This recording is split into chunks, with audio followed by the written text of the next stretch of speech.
Hey everyone, before we get into this next episode, I want to give a quick shout out to Seth Roy of North Mountain Goshawks, and if you're in the market for a new parent-reared North American Finnish or Russian goshawk for next season, you won't want to sit too much longer without getting on that list. Birds are being paired up as we speak, and it is that time of year, so don't hesitate. Hit them up at North Mountain Goshawks on Facebook or ostringer3@gmail.com, or you can go to northmountaingoshawks.com and get on the list as well. Tell them we sent you, and you'll be very happy with your new hunting partner for next season, I'm sure. And I also want to give a quick shout out to onX. If you are not currently an onX subscriber, you really should be. There's a lot of really cool features that the app has that will enrich your hunting experience. I know I love using the app to track my hunting locations and favorite spots, and it's also a nice tool to use for if you're trying to scout out new locations or get in contact with people to get permission to hunt on their property and stuff too. There's all kinds of great uses for it. And if you go to onxmaps.com to sign up for a new subscription, just use the code HXP20, sign up, and start knowing where you stand with onX. And now, on to the next episode of the Falconry Chronicles podcast.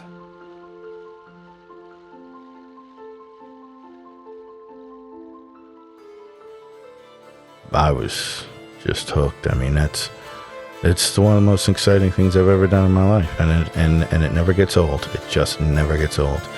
I mean, we're talking about, I probably spent my first day trapping on a ridge in 1981 or 2, and it's still, you get up there and it's just, it's magic.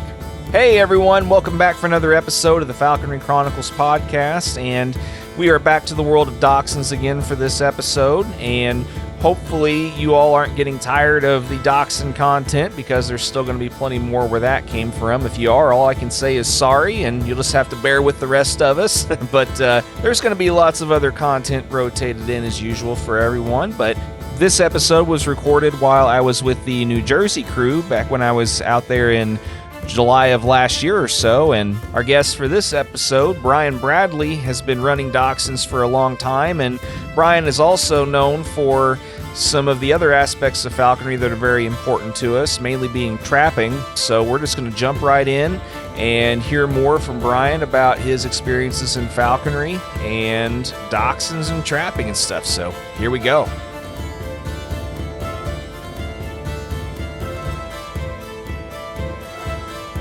So, I mean, I know we were talking a little bit earlier. I mean, what's kind of your overall history been? I mean, you've lived in and around this area for quite a few years now, haven't you?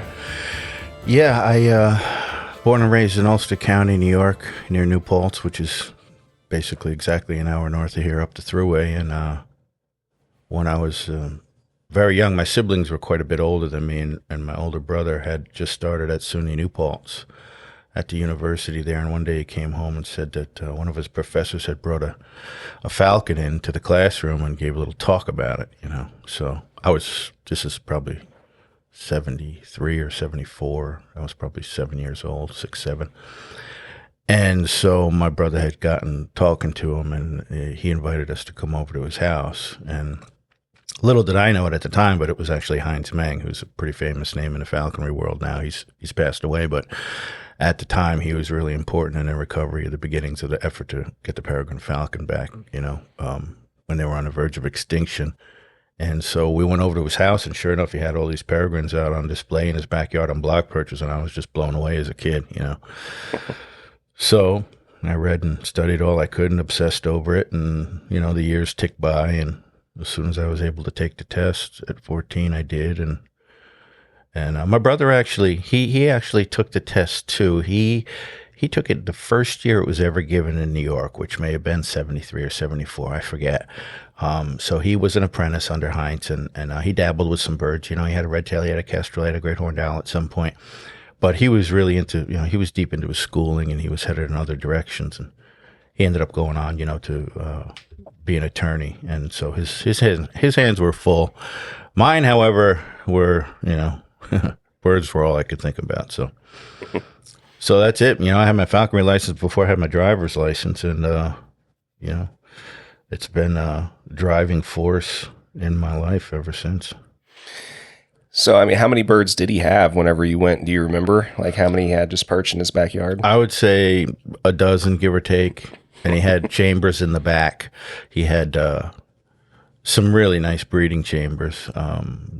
Things that he was ahead of his time. I mean, things that you'd see today, he had them back in 1970, because he was academically, he was brilliant. And yeah, he was a pretty amazing guy. I'm very fortunate to have met him.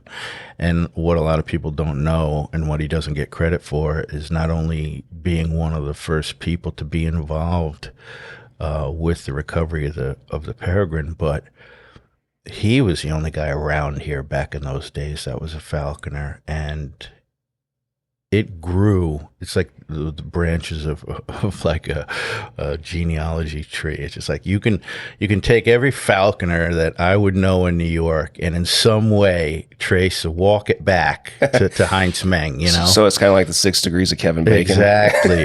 Yeah. It's a perfect analogy. Yeah. That's hilarious. Yeah. Yeah. Well, I mean, so what was your early, like, tutelage, I guess you could say, or your early mentorship like under him then? I mean, what was some of your personal experiences with that? Well, what I found out, and what I realized a lot later on, that he was very, very academic. He's the kind of guy you could take a hike out with him in the woods, and he could talk to you obviously about birds of prey, but I mean, he could talk about songbirds and entomology, insects, plants. That's a such and such tree. That's a so and so beetle. It was just, he was an absolute encyclopedia of knowledge. And he had his falcons. He had a couple of birds that he always flew. He did a little game hawking. I didn't do much of that with him at the time because I was very young. And he introduced me to a couple of other people, which became the small core circle of people that I really, truly kind of grew up with and got involved in hardcore game hawking with. One guy in particular, his name is Ray Penna, lived in New Paltz, and he and I became very close because, again, Heinz had a career. He was a very, very formal academic guy, but Ray was out there running around beating the bushes every day. So we were best friends, and we hawked together for many, many years. Other guys, Louis Rodriguez, I could rattle off 8-10 names.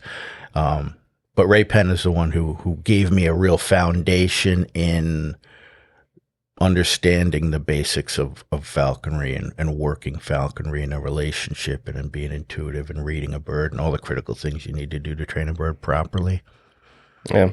And as far as the age that you were at, I mean, you said that you had your falconry license before your driver's license. Yeah. I mean, so you were how old then? Remind me again. 14. Yeah. 14? Yeah. All right. Because I had to, and trust me, if it was up to me, I would have had it earlier, but at the time you had to be 14 to get a small game license, so it hinged on that.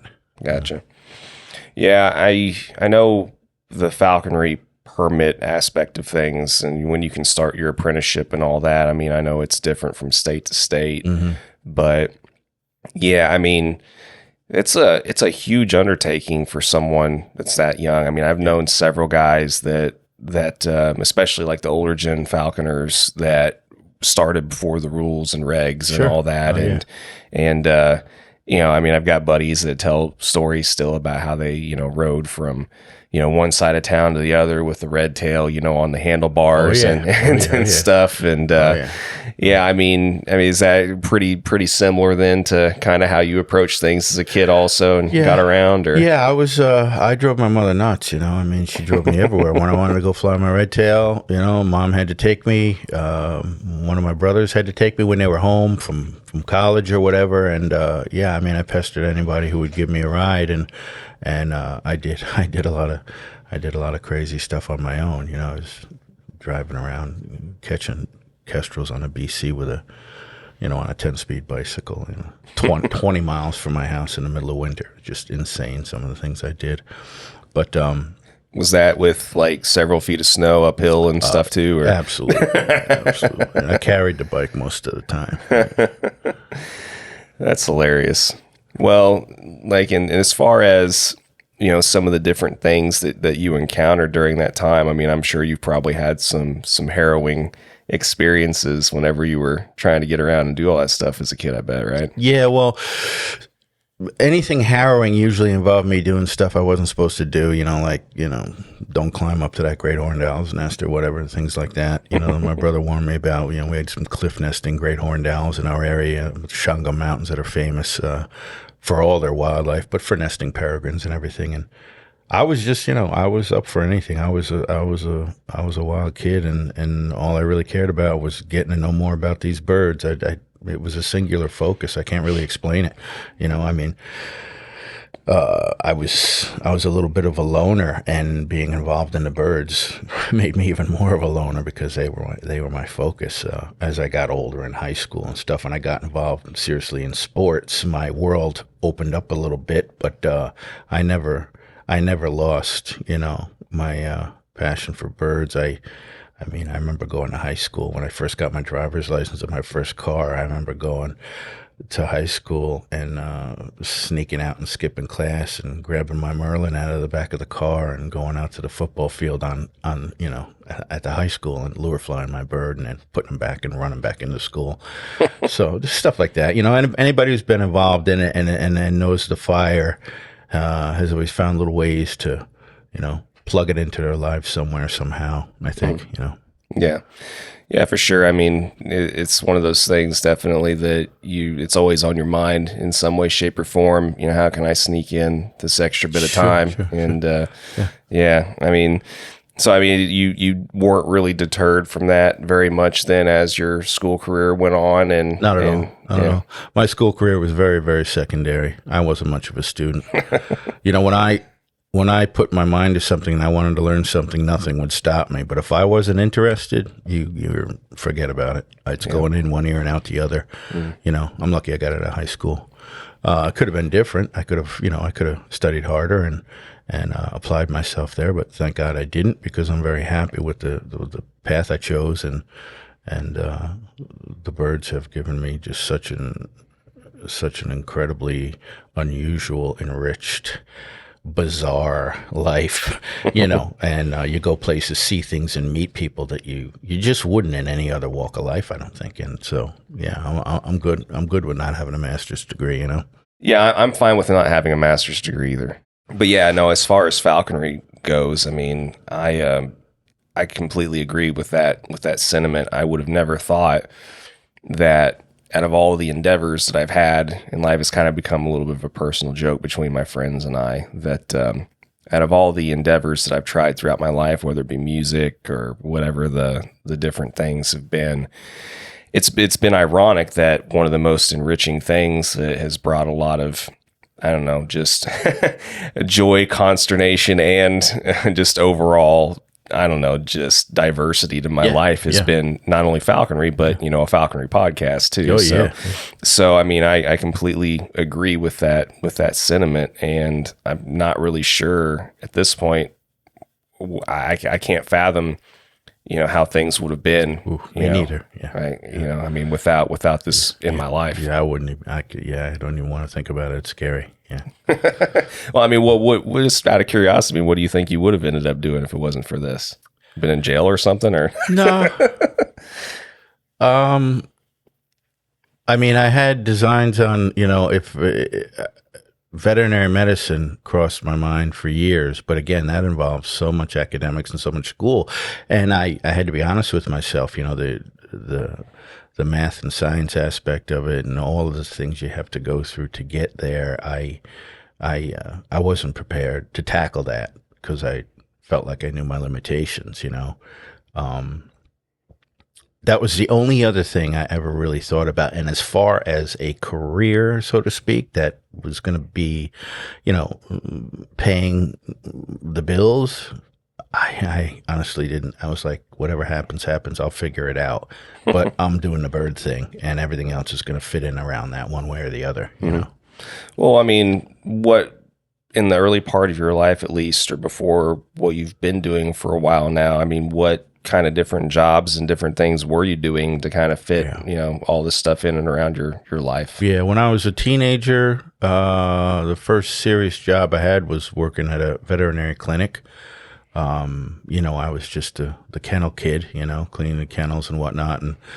And I learned that fast, and I really picked that up. And that's where the idea of veterinary medicine as a career entered my mind. And, I kind of headed towards being a vet tech. I was gaining tremendous amounts of knowledge.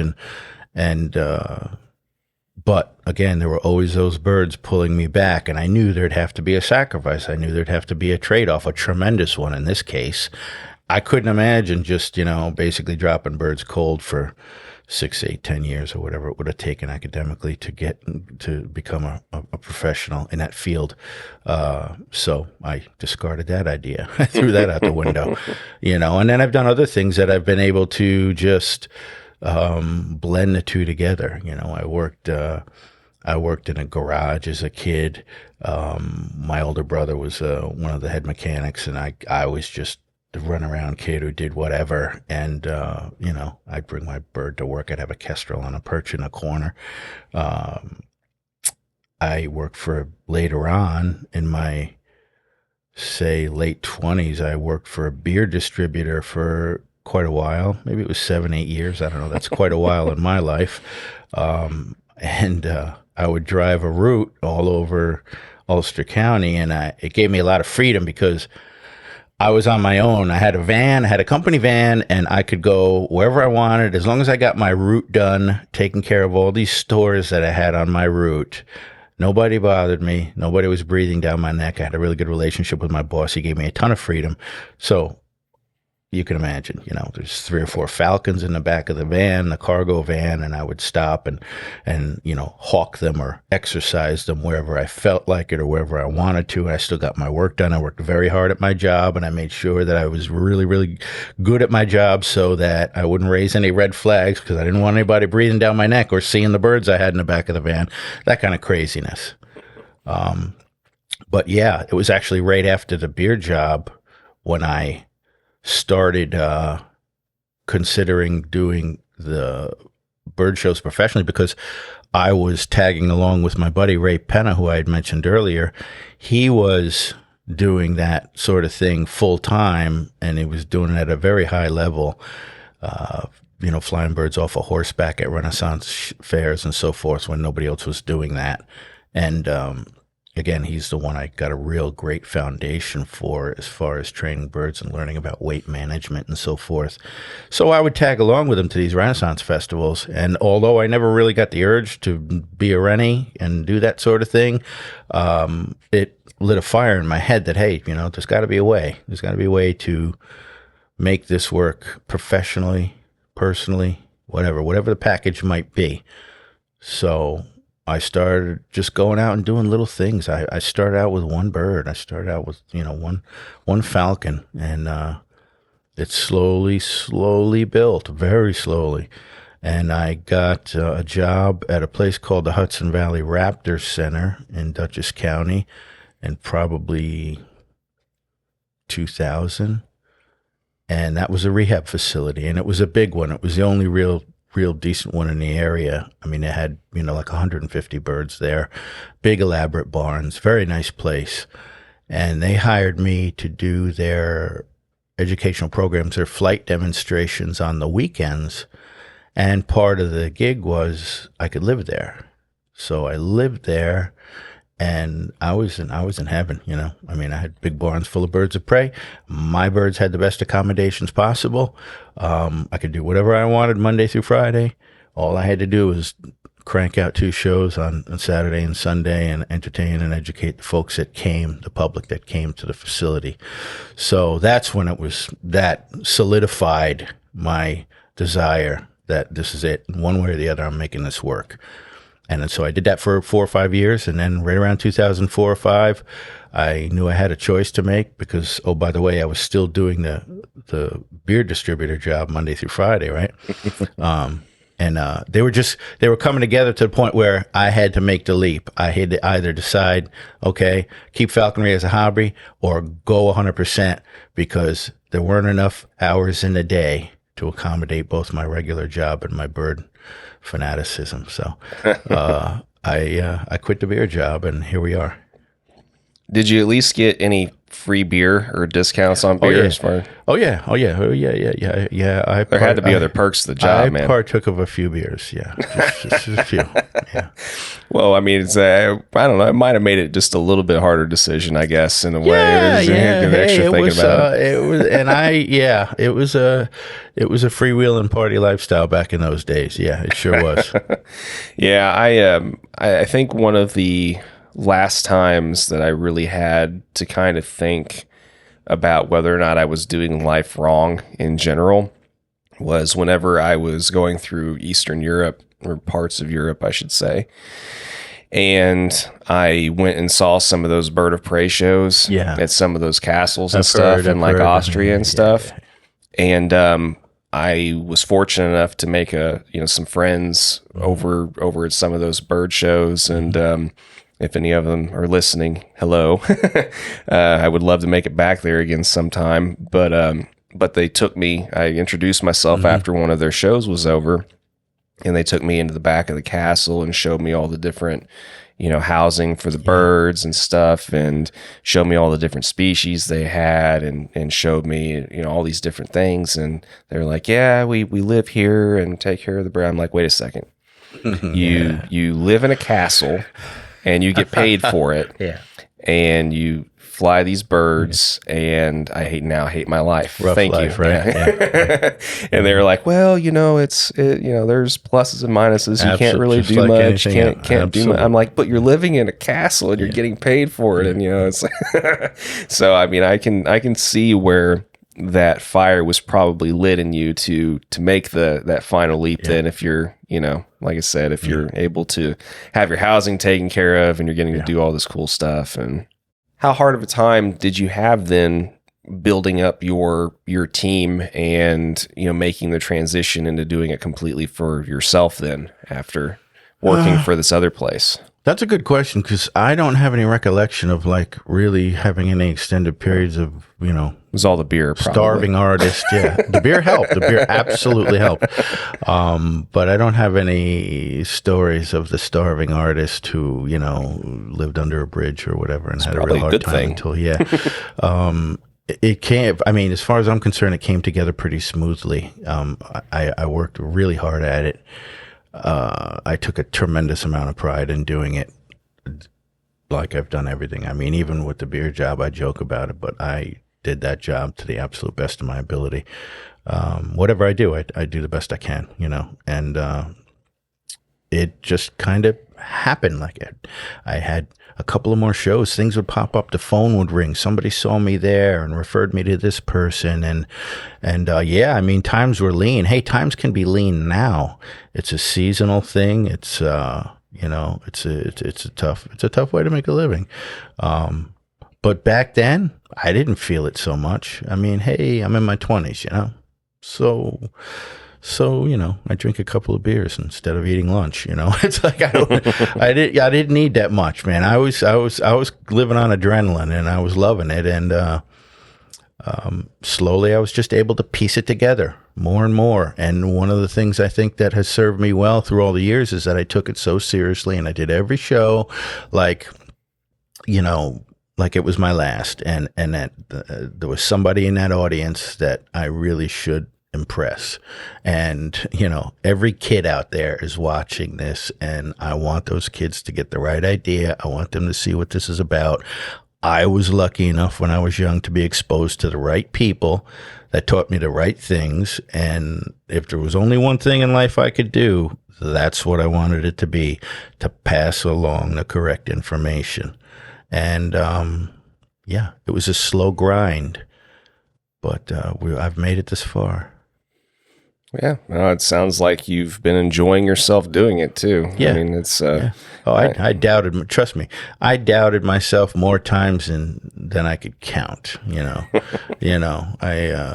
drank my sorrows away and my thoughts of poverty away quite a few times. But giving up was never an option. It just wasn't.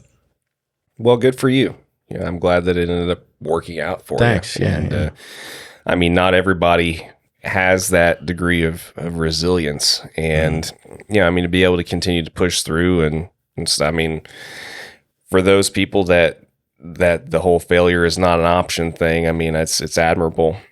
And it's always nice to hear when things work out, because just because you really wanted it to work out doesn't mean it had to work out. There's probably plenty of times when it doesn't, and I feel for those people, Yeah.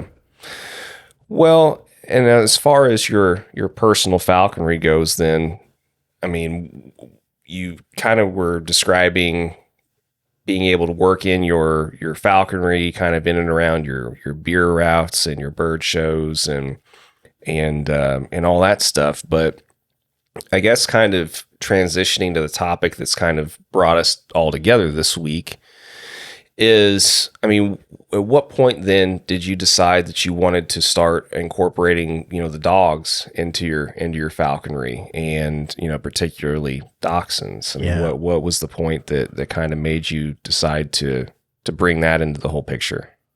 Well, I don't think it was like one specific aha moment, but I remember it was back around 2000, and I was busting my butt out there every day with a red tail. And I guess if you could see the areas I hawked, you'd understand. I used to come home just bloody, thorns everywhere, but, limited slips, so many misses because of thick cover, all the things that rabbits do to escape. And I just knew there was a better way. I'm like, there's got to be a better way, And I was raised in an outdoor family. My brothers had hunting dogs. They had Springer Spaniels. They had retrievers. And, I knew all about working dogs. So I said, that's when the seed was planted. And I basically...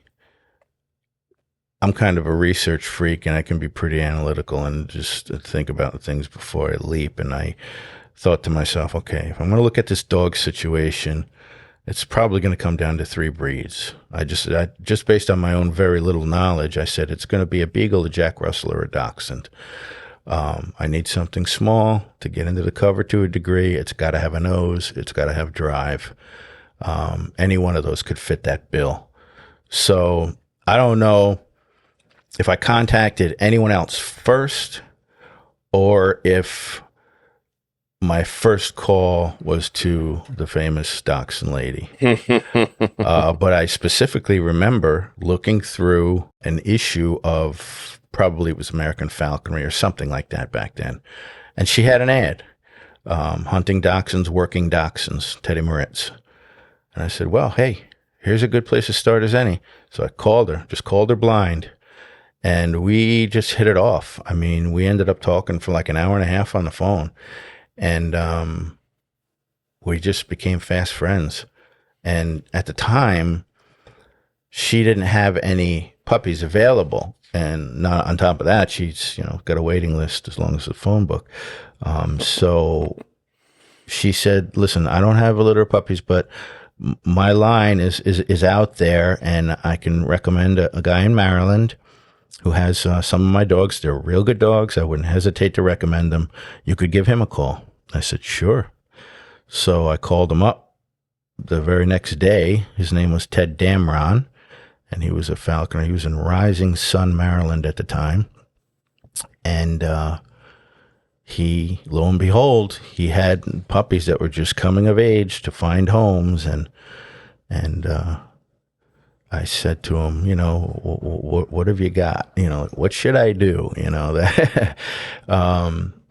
And he says, well, tell me what you're looking for. And I said, listen, I don't know anything about gender in these dogs. I've heard and read about them. I said, I'll tell you what, I'm not going to tell you what I want. You tell me. I want you to pretend you're picking a dog out of who you have there for yourself. Which one would be the dog you would take? And he said, well, my son took a male because he wanted a male. And he said, but I have this little female right here, and she checks all the boxes, and that'd be the one I take. I said, sold. Tell me when I can come and get her. And that was it. So, a couple weeks later, as soon as she was on solid food, I was on my way to Maryland, and I picked her up. And again, I think that was March or April of 2001. and I named her Chase, and she became my constant companion. You know, she was on the road with me, you know, wherever I went, whether it was a show or still doing a beer route, she was with me. And she was my teacher. She taught me all about the world of dachshunds. And she also taught me how incredibly valuable they are to the whole process. And, you know, it's funny, that same guy, God bless him, Ted's passed away also, but he said one thing that stuck with me for years. I mean, I'm the kind of guy who can't remember what he ate for lunch yesterday, but I can remember quotes and things that involve falconry 30 years later, like they were yesterday. And Ted Dameron said, we were talking about the importance of the dogs in the hunt and the sport. And he said, I wouldn't even, I'd quit. If I couldn't run dachshunds, I'd quit. I wouldn't even fly birds anymore. And that really took me back. I was like, what? I was like, this guy's crazy. You know, I thought to myself, what'd you get into first, the dogs or the birds? You were into the birds, you were into falconry, you know, and I was obsessed with falconry all my life. And to me, a dog was a helper. It was a part of it, but I had no idea how much of a part of it they can be. So when I got my first dog and when we really worked at it and we were going through the first couple of seasons and that dog clicked and became a superstar, I said, I'll be damned. I know what he meant. I know what he meant, because over the years I bred that dog and I built a little family group. And I mean, there were times when I was out there with 5 or 6 of them at a time. I wouldn't recommend that, by the way. But I knew exactly what he meant, and I agree wholeheartedly. I don't know if I'd practice the sport if I couldn't have my dogs with me. And I think that's another interesting point that I've kind of somewhat broached on with some other guys, in that it may not start with their falconry, like with the whole dog thing. Yeah. But inevitably, when people incorporate dogs into whatever they're doing, it eventually almost becomes more about the dogs even than the birds. 100%. And that's what I kind of have found interesting in talking. And it doesn't really matter what the breed is either. Yeah. And, you know, like there's a lot of these guys that if you held a gun to their head after having both in their lives, and you say, okay, you got to pick the dogs or the birds, which one? And almost all of them unanimously would choose the dogs. Oh, yeah. Yeah. And it wouldn't even be hesitation. Yeah, you wouldn't have to hold a gun to my head. But there's some guys that may be a little bit harder, or some gals that might be a little bit harder decision than others. But I think by the time it's all said and done, if you had somebody take a lie detector test, they would still end up probably choosing the dogs over the birds in the long run. And there's some people that just adamantly refuse to have dogs, and I totally get that too. I mean, I do. But it's one of those weird conveniences. It's kind of like air conditioning or something. Like if you get used to something and you just get so used to it and used to having it around and enjoying it, and it just becomes part of that next thing. Yeah. You know, it's like, or even like internet. You have make people choose between water or internet. Most of them are still going to choose the internet. It's surprising, but yeah. You know, and the dogs, they bleed into your personal life so much more that the birds don't, and they can't because they're just not capable. Right. Of it, exactly. Yeah. So they affect just different aspects of our lives in different ways, and it's been nothing but an absolute joy. Don't get me wrong; they can be the most frustrating, stubborn little you-know-whats on planet Earth, and they can have you pulling your hair out one minute and then you know laughing with joy the next. Whereas birds, being the practical things that they are, they're not gonna get in. They're not gonna weave their way into your heart the way a dog will. You know. Yeah. Well, I mean, and of course, the birds can have you pulling what little hair you have left out too. If you have any left, the birds will they'll get the rest of it. Yeah, sure, yeah. And You know, especially the guys that fly a certain species more so than others. God sucks. But anyway, I've seen more guys that have had more frustrations with certain species than others, I think. But and you're a red tail guy too, right? Oh yeah. Yeah. Oh yeah. Yeah. So I mean, you've pretty much gotten used to a systematic approach then of getting passage red tails to fly with your dachshunds. Absolutely. Yeah. And so explain that a little bit. Like, how do you go about socializing them in the beginning and getting them used to each other and hunting together then? Well, basically, as much exposure as possible from the beginning. Let's say I don't start the bird feeding the bird, manning the bird with no dogs around. From the time that bird's hood comes off, when I've taken him off the ridge, if I have food in my glove, there's going to be a dachshund somewhere in that room, and sometimes more than one. And if it takes a little bit longer for that bird to break and want to eat its first meal, so be it. We got time, but you're not doing it without the dogs here. And that's pretty much the way I handle day-to-day everything. Well, once they're eating on the glove, I train them the same way anybody else would train or man another bird for the most part, basics, but with the dog there or the dog's there. Always present, no matter what. Yes. 100%. Yeah. And that was another little piece of advice that Ted Damron gave me. Now, everybody, you know how it is in falconry, most opinionated people in the world, and you're going to have 10 different ideas on how that could or should be done, and it might be right or wrong. Mm-hmm. I don't care. Falconers and their opinions, works man. for me. This is what I do. Yeah. I don't critique what anybody else does. If you're going to eat, you're going to do it in front of that dog.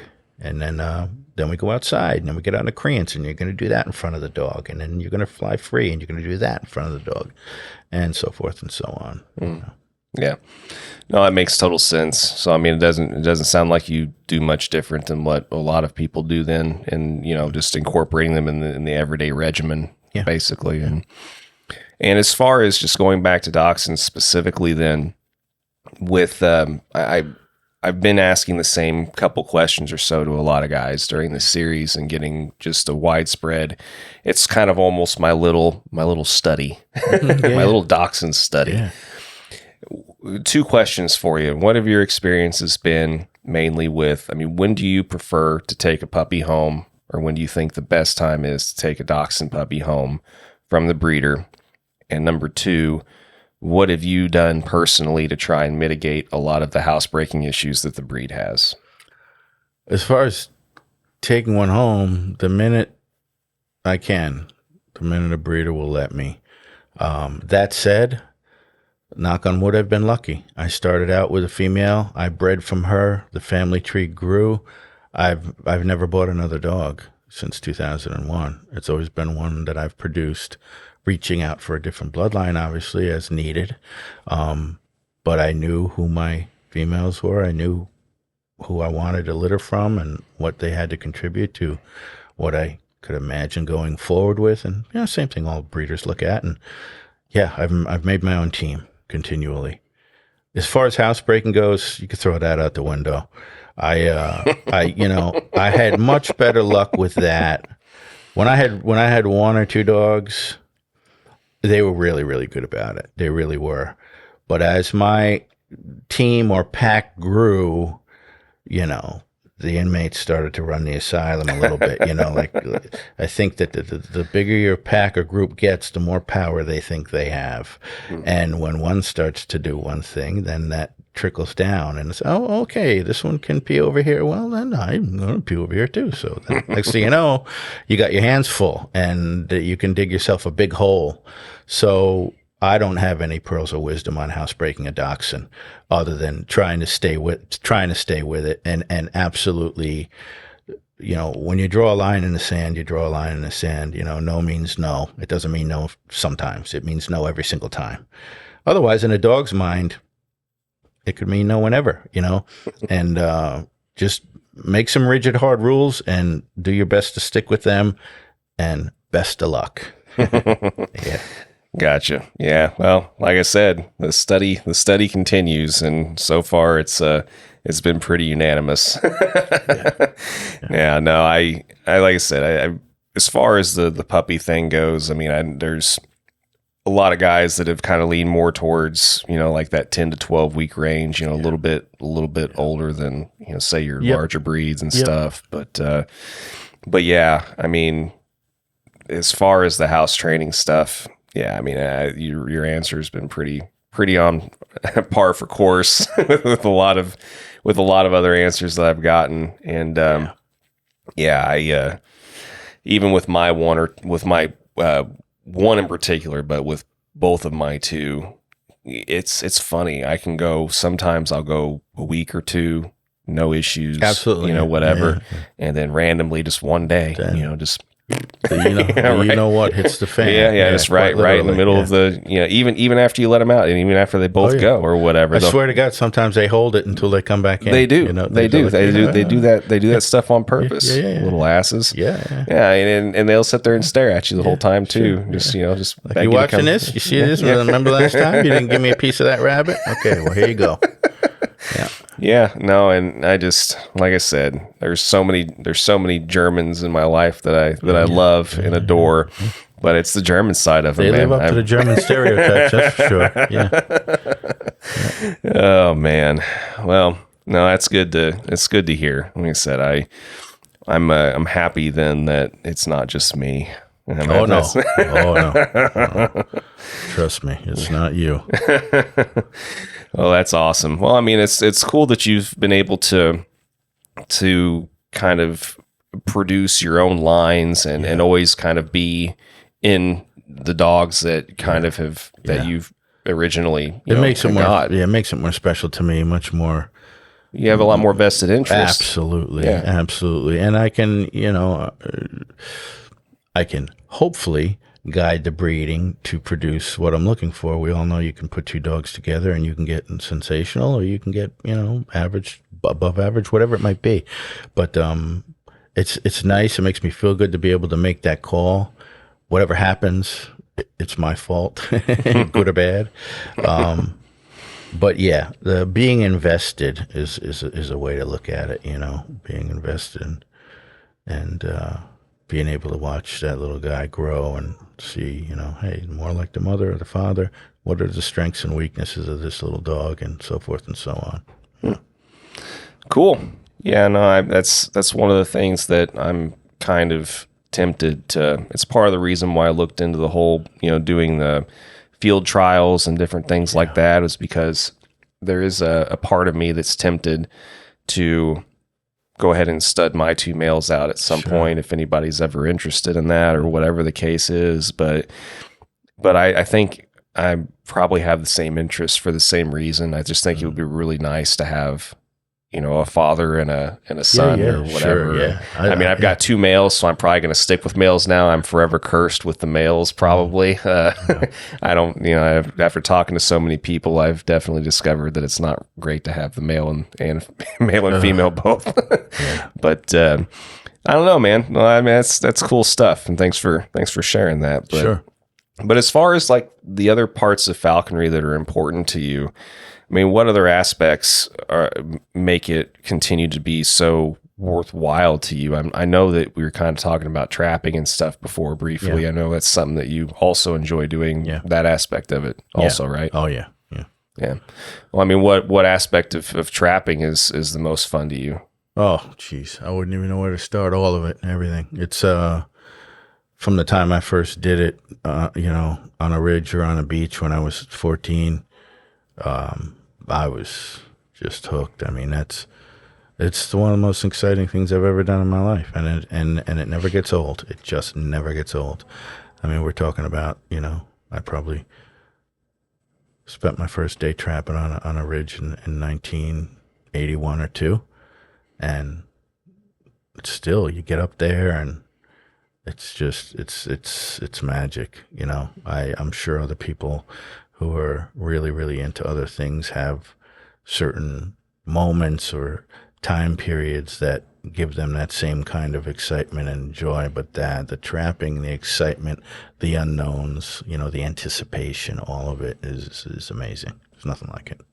Do you prefer one type of trapping over the other as far as ridge versus beach, or? Oh, yeah, beach. Yeah. No, there's no question. I mean, they both offer their, they're both exciting. They're both different, and it depends on, are you primarily trapping, are you there to catch a bird for yourself? Are you there to catch a bird for a friend? Is that person's with you looking for a bird? How desperate is somebody for a bird? These goshawk fanatics, they go out and they got to trap for 3 weeks to catch one bird. So when they do, it's, the excitement is off the charts. I go trapping expecting to catch a redtail. That doesn't mean it's not exciting for me. It's a thrill to pull that bird out of that net. But so there's different factors I think at play there for each individual. But the beach to me, with the falcons and the atmosphere, the sounds, the smells, and just there's something about a falcon that is, they're at another level. There's a legend to them. There's just it's a stigma. I'm still in awe when I have a peregrine in my hand. I mean, I get flashbacks to when I was, a little kid. And again, that's something that never changes. Two distinctly different atmospheres. Great excitement to both. But if I had to pick, beach. And do you have kind of that system down pat? And I guess I should say I've been somewhat spoiled a little bit by the beach trapping experience by getting a chance to see how certain guys have their setups. And I had a chance back in, I think it was like 2019, I think, to go down and see how, like, for example, Eric Edwards and those guys, trap and stuff on the beach where they trap at, and seeing how they have everything rigged up around like the beach house they stay at and so on and so forth. And that was like the Ritz-Carlton of like, of the trapping setup. And I was just like, man, you guys have this down perfect. And that doesn't come overnight. I'm sure that the reason that they've got it that way is because they've been at it for a long time, and shaping and fine tuning and shining and polishing. The people who are successful with it, I think are a lot of the same people that are successful with falconry itself and hunting with birds. No detail is too small, and everything means something. What's your setup like on the beach then? Or you just pitch a tent somewhere and set up some bow nets? And No, I drive. Living in New York, I mean, it's a bit of a haul, but I do drive. There's been times when I've, spent a night, a couple nights at a seedy motel because it was 5 minutes away from my trapping site. But no, I prefer to, I go home, and I get up at the crack. I get up at, I got to get up at 3 a.m., and drive for 2.5 hours to get where I got to go. Set up as early as I can. I use mist nets, and I'll set them up in 2 sides, 3 sides. Ideally, 3-sided, basically a box with the rear side being open, and pop-up blind, and a couple types of bait out there: ringneck dove, starling, and/or sparrow, and buckle your chin straps and get ready on the right day. And I'm assuming that hopefully I would think that maybe there's not, maybe you're just that hardcore about it, but I figure, bring maybe a generator with a really long extension cord, bring a, portable air conditioner on inside the blind enough, and also like enough outlets also for a small portable fridge for the beer, at least a fan or something in there. I mean, you could certainly make it home if you wanted to, but I'm a bare minimum kind of a guy. If it doesn't have any function in the equipment scheme of things, I'm lucky I bring a sandwich and a gallon of water. I think AC and a small fridge for beer would serve plenty of function in a situation like that. Personally, but you're right. You're right.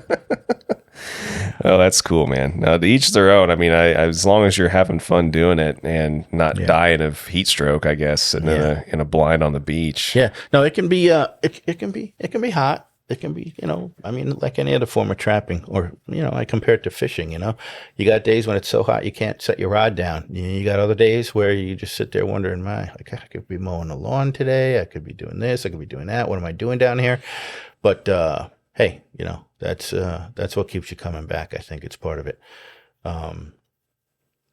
Yeah, I mean, I'm actually, it's going to sound crazy, but both of my knees are really basically destroyed from trapping on the beach all those years, from just the fanaticism of spotting birds coming in our direction, to running into the pop-up blind and diving onto my knees and grabbing the binoculars all in one motion out the window to identify, see where it was and whatnot. I'm a 200 plus pound guy, and I'm literally throwing my weight onto my knees in hard packed sand over and over and over again. Could be 50 times a day, and go down there half a dozen times a year. I walk like a cripple in November and December. Now I walk like a cripple year round, and I don't think it's a coincidence. But well, that's cool, man. No, I'm glad that you were able to find the I guess the passion within the passion within the passion. Then yeah, I guess. Yeah. I mean, yeah, it seems like you're definitely one of these guys that's ate up with all facets of it. Yeah. That's cool. Well, and as far as, I guess this will be a good time to go ahead and transition to the meat and potatoes part of the podcast, being, getting one or two of your favorite experiences, either, stories about, one of your hunting experiences, birds, dogs, whatever the case may be, and go ahead and share a couple of those if you don't care. I think of the most ridiculous little things. Like one instance was I had this really, really good hunting spot. It was pretty big. It was expansive, and it could support, 4 or 5 guys all having birds and flying and moving to different areas. And he spent years coming up there. One time, one of my very close friends, who's, believe me, my circle of friends is as small as it can be, came up, and his goshawk wasn't cooperating, which never happens. He threw his lure up into the air, and lure buggy whipped around the power line and was just hanging there, swinging back and forth like the pendulum on a clock. And the goshawk is looking at it in a tree, trying to decide what to do. And I think at one point it flew over and bound to the lure. So now the goshawk is hanging upside down, flapping, holding the lure in midair. Didn't want to let it go. It all worked out in the end. We got the bird down. We got some big long stick and finagled the lure off the wire and everything. But just stupid stuff like that happening. I won't name who it was, but he'll know who he is when he hears this. That's great. Well, here's one. I haven't flown much in the way of goshawks. I tried one imprint. And the bird was doing really, really well, and everything I could expect a bird to do, right about the time when I was starting to enter it on baggies and getting ready to get out into the field. And my personal situation changed. I had to move. I had to move out of that raptor center. And that said, there was no room for a goshawk. With their special requirements and so forth, I knew the best thing for that bird would be to place him in another home. So I did that, and I guess that bird went on to have a good falconry career. The Jersey boys knew that, put me in touch with the guy that I gave the bird to. And where was I? What was the original question? Where was I going with this? Funny story. You needed to. You had another story. You said that you needed to. You were moving out of the Raptor Center and needed to rehome this goshawk. It had something to do with the goshawk. Yeah. Oh, it really just leading up to the fact that that was my first experience with a goshawk. I never got to follow through with that, so I never experienced it down the road. So I said, okay, well, my next foray is going to be a passage goshawk. So I caught a passage female goshawk, and I went through utter misery, and I trained it and worked it, and I did everything, so-called by the book, and then some by my own book and all of that stuff. And, sure enough, I started catching rabbits with the bird, and she was a terror, and she worked over my dachshund like, there was no tomorrow. And I just remember having such limited experience and having that kind of success. It was absolutely, it was just intoxicating to me, because I know how hard they are. I knew how hard they were then. It's one of the reasons I never tackled them in the first place. And I know my limitations as far as my patience goes. And I want to be able to do right by a bird. And Lord knows those things need just a little patience. And it was either that bird or the next bird. I'd let the one go because I knew that it was like a two-phase situation. You hunt with your gosh, you go through all that, you get it going. But now, the whole rest of the season, where am I going to put this? How am I going to molt it? How am I going to keep it from breaking feathers? Well, how much should this bird see of the outside world? And on and on and on. And I was just like, yeah, you know what? I don't think so. It may have been the first bird or the second bird. I did it again. Again, I had success with the bird. And I went out one day, and with that passage goshawk, she caught 3 rabbits in 45 minutes. And that was just one of those instances of a little snippet that, when I'm laying on my deathbed and I'm like staring at the ceiling, I'll be like, I remember that passage goshawk I caught 3 rabbits in 45 minutes, It's one of those crazy things, So that's a couple. If anything else comes up, I'll let you know. But there's just volumes of them. So you're not going to be laying on your deathbed also thinking about all the time that you spent having to exert that much extra patience with that bird just to catch three rabbits within 45 minutes. Touche. That's a good point. Yeah. Sometimes it works out, and sometimes it's well worth it. Yeah. Well, I remember when those birds were going good, when those birds were flying good, they did things that I didn't even think a bird could do. It's like they defied physics, Those birds would rocket off the fist after a rabbit and go through this whole convoluted twisting, turning flight through holes in the foliage and down and wing over, and I'd hear the scream, and it all happened so fast that I wasn't even sure what I saw. Like, I didn't even make in. I didn't even run over there. The birds got the rabbit, have fun, and I just sat there. I said, what did that bird do? It went that way, and then it went that way, and then it folded and shot down through that little hole in those vines I see over there.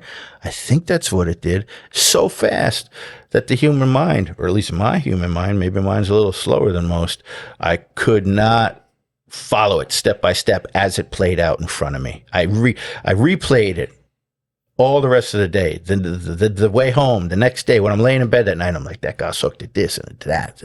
So when they're going good, forget about it. There's nothing like it.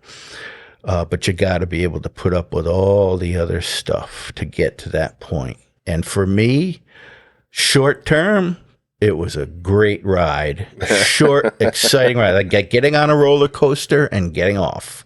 But I don't ride roller coasters every year, every month, or whatever. You know what I mean? So, yeah, more of a back to Red Tails. I went. Yeah, yeah. Sometimes it's easier just to kind of coast down the water park's lazy river. Yeah, absolutely. A nice floaty. Yeah. Sipping the daiquiri or whatever. Yeah. Or in some people's cases, White Claws. And I'm not. I'm not an old geezer, but I'm no spring chicken anymore. And with the knees I got, it's I've always been very, let's say, participatory in my falconry. I've always been out there running with the dogs, trying to flush as many rabbits as the dogs did, tearing off after my bird.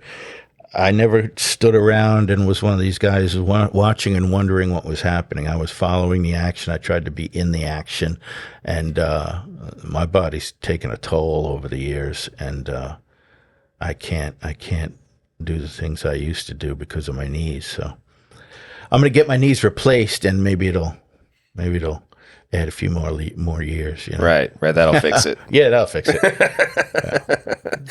Awesome, man. Well, that's like I said, I don't know. There's so many guys that I know that fly goshawks that are starting to get up in years a little bit, and the wear and tear is starting to, and I joke with them all the time. I'm like, you're either going to have to start saving now and investing in like a hover round or something, or some kind of, all-terrain, whatever, because I'm not scooting your ass around in a wheelchair, so you can fly one of those things. The place you got to go and get into, not only to chase your game, but to recover your bird. I've been on my belly, sliding along on the ice and the snow, just reaching out as far as I possibly could to get the very end of a jest that the goshawk is mantling and looking the other way, trying to move forward through the multiflora to get farther away from me. And I'm just gritting my teeth and stretching my arm, and I finally pinch down on the end of that one jest so I can slowly slide her back to me and get the situation under control. I can do without that. But that other 45 seconds, man, it was so worth it, right? Yeah. Well, here's another thing that had a lot to do with the fact that I never went ahead with goshawks. I was spoiled. I've known these guys, we affectionately call them the Jersey boys, for a very long time, and they practice the sport at a high level. If I want to see a goshawk fly, I'm like, what am I, stupid? I'm just going to go hawking with them. It doesn't have to be my bird. It's great. I get to go. I get to beat the bush. I get to have fun. We get to, bust each other's, and then I get to see great flight, and then I get to go home, and I don't have to carry that goshawk home with me. I don't have to see it again. So it's been good. It's been great. You know? It's kind of like babysitting a family member's kids or something. Bingo. Or whatever. Yeah. Bingo. Yeah. An ill-mannered child. Exactly. That's fantastic. Oh, that's great, man. Well, this has been a fun conversation, and I think that's probably a good note that we can wrap on. But before we do the final wrap, I'm going to do like having so many conversations before and see if you're willing to share, that best piece of advice that you can think of or sentiment for current and future generations of falconers, and just whatever comes to mind as far as that goes, and then we can call this good, bud. Ooh, that's a valuable one that requires some thought too. The sport has changed so much in recent history due to the internet and social media that it's a blessing and a curse, I think, and I think it's real easy for people getting involved in the sport to see, the glamour of it all and the shine of it, and it looks all fresh and new and wonderful, and they just can't wait to dive right in without knowing what goes on behind the scenes, what gets you, from point A to Z. It's a whole long journey, and there's a lot in there, man, and it's a rough road. So I think that's kind of a problem, and I think one of the biggest things that somebody getting involved or thinking about getting involved in the sport can not only make sure what you read and look at, you take it with a grain of salt. You use your common human sense. Sometimes the more people talk, and certainly the more they brag, the less they have to offer. You've got to find yourself a good sponsor. They may be few and far between, but I know they're out there. I couldn't tell you how to find him or her. You're going to you should know it when you find it or feel it. When in doubt, wait. Be patient. It's hard sometimes. Try to get out hawking with as many people as you can. And realize that the decision you make going forward can have huge implications on not only your falconry, but your bird and your bird's life and the quality of life for that bird. So after asking so many people the same question over and over again, there's inevitably a lot of the same answers, but sometimes from different angles and different perspectives. And also, as I've mentioned many times before, there's some things that people can't hear enough from a whole myriad of people. And things like that, I think, are important because yeah, there's under all the glitz, glamour, and supposed really cool, shine on top, man. There's like you said, there's a lot of layers of dirt underneath that you gotta that you gotta dig through to get the most out of this stuff. The guy's gonna put on Instagram his Cooper's hawk flying down a rabbit in spectacular style. He's not gonna take a selfie with the bird hanging off of his face and his face bleeding profusely. You know what I mean? So. How do you get those scars? because his sponsor failed to tell him about a small but important detail. So yeah. Yeah. Well, like I said, man, this has been a pleasure. And real quick before we jump off, I mean, do you want to go ahead and go ahead and give the name of your business again, so people can maybe check it out if they ever swing through the area or anything? Or sure. Thanks for the opportunity. It's a very modest little project that I put together myself and started from scratch. And I recently, a couple years ago, got married, and my wife has been a huge help, both from the business aspect of it. And, I'm fortunate she was a zookeeper in Miami for I think 9 years, and a very high-end vet tech for going on 40 years now. She's really got the medical side covered. And administrative and business wise, she's really been a help. So it's grown and gotten much better in the last couple of years. But my program is called Skyhunters in Flight, and we've got a modest website. I've never been a tech person. That's another thing she's pushing me to do, is get a real good website up and get on Instagram and get on Twitter and do this and that and all the fun things that Casey does. So yeah, I'm going to be working on that because that's a part of the business that I have to address. But as far as the birds go, I take a tremendous amount of pride in providing an educational show because I want to, my wife often says, hey, if you can reach one kid in this audience, we did our job today. I was right place, right time kind of a kid. Well, maybe my show would be the right place and the right time for a certain kind of kid. And I get kids that are so unbelievably astute and intelligent and ask questions. They know what an accipiter is. They blow my mind with the intelligence of their questions. They talk way over their heads, so to speak. And I'm like, you know what? You're just like me. I was the same little bird nerd when I was your age.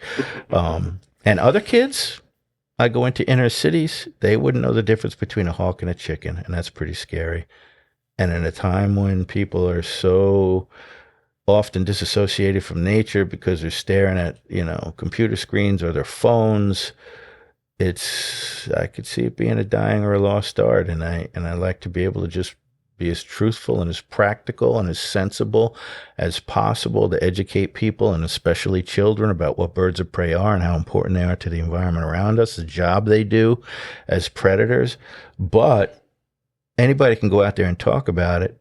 There's plenty of people who do bird programs that, read a Wikipedia page and they go out and they recite that to the public, and that's all well and good. But I work really hard to actively fly birds in the show. I mean, literally every show, doesn't matter. An owl, a hawk, and a falcon in a sequence, and in some way or another illustrates how they hunt in the wild. So it's been a labor of love. It's been a tremendous amount of hard work. I wouldn't change a thing. Hopefully onward and upward. Maybe in a year or two I'll be able to pay all my bills on time.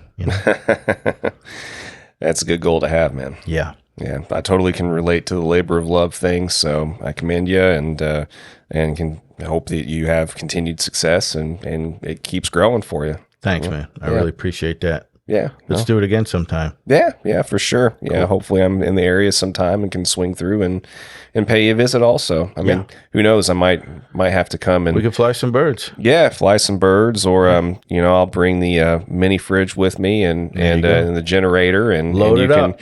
You can pitch that tin on the side of the beach there, and we can, trap some peregrines and some merlins or whatever. Yeah. You got to go through an application process to be allowed onto the trapping site. It's an exclusive. Is it's it classified? It sounds pretty exquisite. Took years for Casey to get his foot in the door, but finally made it. Well, that's understandable though. Yeah. You got to make sure that that you don't bring too many shady characters into any operation. Exactly. But like I said, man, thanks again for the time and for the drive down and hanging out. And yeah, I mean, like I said, we'll talk some more, and it's been great. Same here. Pleasure was mine. Have a great day. You too, bud. Yep.